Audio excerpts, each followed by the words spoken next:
खबर शामिल करते हैं सऊदी अरब से।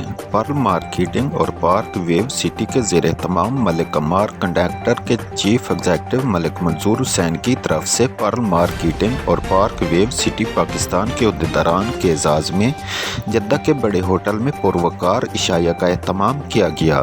इशाया में मीडिया नुमाइंदगान और तमाम मकतबा फ़िक्र के अफराद ने भरपूर शिरकत की। तफसीलात हसन अब्बास बुखारी की इस रिपोर्ट में।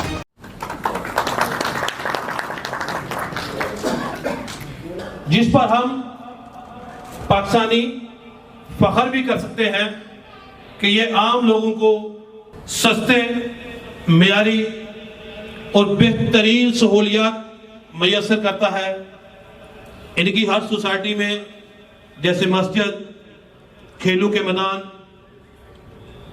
हॉस्पिटल और तमाम सहूलियात मैसर होती हैं।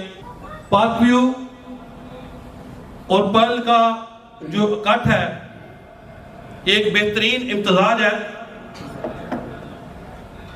मैं आप तमाम दोस्तों को इस बात की दावत देता हूं